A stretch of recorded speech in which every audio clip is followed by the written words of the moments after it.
Как управлять амбициозными сотрудниками? Сотрудник любые корректировки, это какой-то определенный сотрудник, да?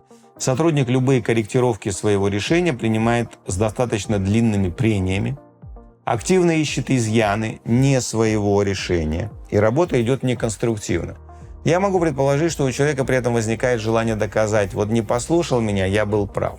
В работе руководителя любого уровня есть такое базовое правило. Я о нем очень много рассказываю, мы прямо учим на наших программах на практике, как предпринимателям и руководителям это применять в разных ситуациях. Но основная идея очень простая. Никогда не надо решать за сотрудника. Понимаете? Если бы я столкнулся с таким упрямым умником, то есть он упрямый, очевидно. А упрямство, понимаете, это, с одной стороны, это некомфортное качество, когда вы имеете дело с этим человеком. С другой стороны, если это упрямство реально проявляется в делах, это хорошее качество. Это значит, что если он что-то решил, он будет реально добиваться, он будет прикладывать усилия. Знаете, это вот у всего в жизни есть сторона позитивная и сторона негативная. Вот такое упрямство и критицизм к чужим решениям имеет как позитивную сторону, так и негативную. Теперь, как сгладить эту негативную сторону? Все очень просто. Не корректируйте его решение. Показывайте ему, то есть задавайте ему вопросы. То есть он вам принес какое-то решение. Давайте сделаем вот так и так. Вы видите, что в этом решении есть изъян. Вы абсолютно корректно, не подвергая атаке его решения. Вы просто спрашиваете: слушай, интересно, мне нравится твоя точка зрения, но мне вот непонятно, а что мы будем делать вот с этой ситуацией? То есть, например, он пришел и сказал: давайте, я сейчас очень упрощаю, я привожу очень упрощенные примеры. Но, тем не менее, он пришел и сказал: давайте вот мы дадим скидку Васе, потому что бла-бла-бла, потому что он особенный, потому что что-то такое. И вы видите в этом изъян определенный, да? Изъян в том, что что мы с другими клиентами будем делать, когда они узнают, что мы дали скидку Васе? Они что же захотят? У нас есть много клиентов, которые с нами, так же, как Вася, долго работают. Поэтому вы не критикуете его решение.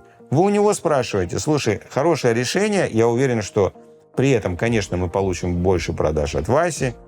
Но вот вопрос, а что мы будем делать, если к нам придут тогда все остальные клиенты, которые с нами тоже давно работают, и попросят такую же скидку, апеллируя тем, что мы дали ее Васе?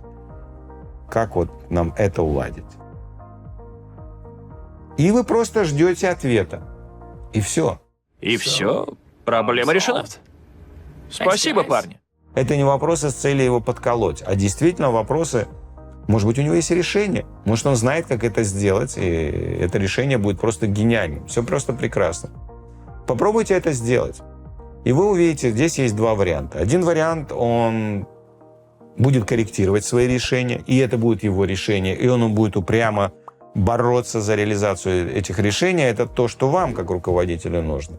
Либо второй вариант, он скажет: тогда я не знаю. И то есть он будет отказываться от ответственности, это плохой показатель.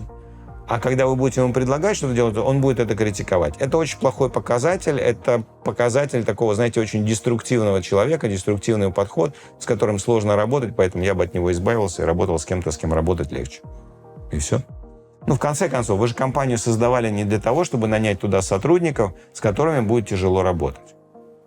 Кто сказал, что работа обязательно должна быть тяжелой? Если ты окружишь себя мудаками, то, конечно, твоя работа будет просто ужасной, она будет тяжелой, это борьба каждый день. Но окружи себя другими людьми, и она будет приносить тебе удовольствие. Это тебе выбирать. К счастью, в бизнесе мы имеем эту потрясающую привилегию, в отличие от армии, в отличие от государственных организаций, мы имеем вот эту привилегию выбирать, с кем мы работаем. Обожаю бизнес.